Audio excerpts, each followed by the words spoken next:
Alright, we're going to look at one of my favourite kicks here, spinning side kick slash spinning back kick. Terms often get used interchangeably.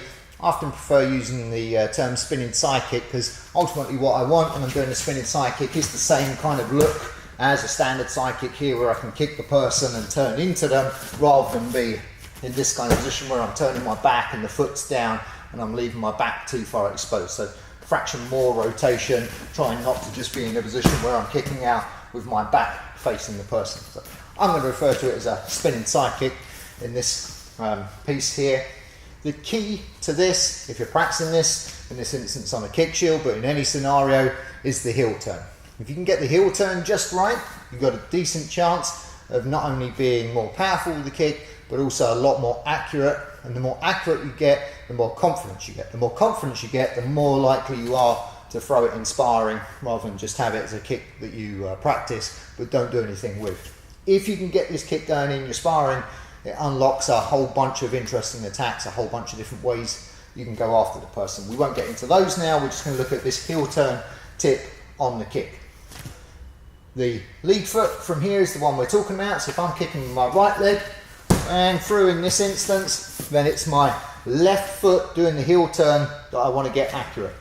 And the thing that you want to do here is have your heel pointing towards where you want to kick. So if I spin this foot and the heel is facing slightly off this way, my kick is ultimately going to slightly miss and my back is going to be exposed to the person. I can over rotate, go too far the other way, I come through, my heel is facing over this way, I skim off or miss the target this way. Or if I just allow the heel to continue rotating, the motion comes into more of a circular final kick rather than a straight kind of kick. So what you want is that accurate heel turn so that you know where the kick is going, but then to pretty much stop it at that point. Don't allow it to continue to rotate.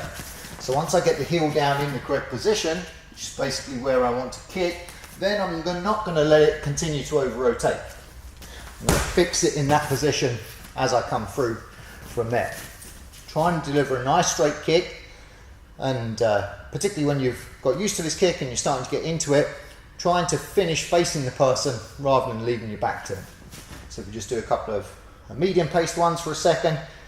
Small, accurate heel turn. Now it's okay for me to step my foot across a little bit, but I don't want to do a massive step. I don't want to do this. Not only is it going to push my heel out of position, but it becomes more readable and less powerful. You want a tight turn, so you get nice tight spin. That's going to let you achieve a bit more power in this. So small step, big heel turn from there, point the heel and at the target, exactly where you want to go.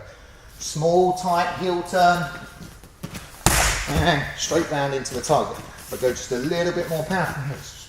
Spin that around a bit so we can see it. So just a fraction more power from here.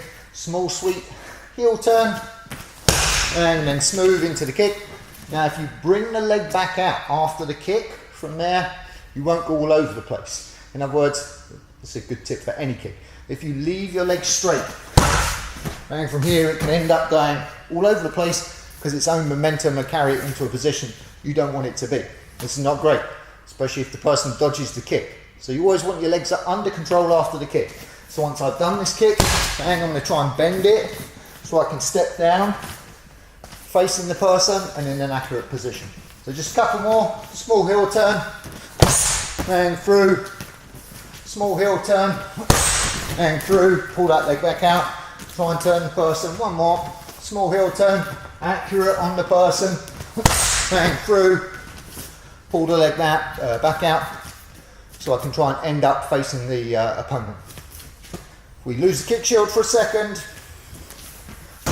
just sparring with Matt, same deal. Look for opportunities where you can get that heel turn going.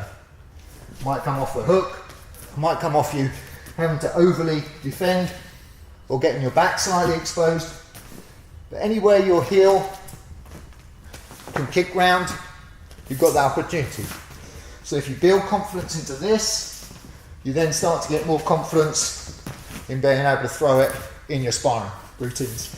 So nice, positive, accurate heel turn, more powerful, less readable, more confidence. That's our tip on the spinning side kick, spinning back kick technique for more like this. head over to ufcsecrets.com.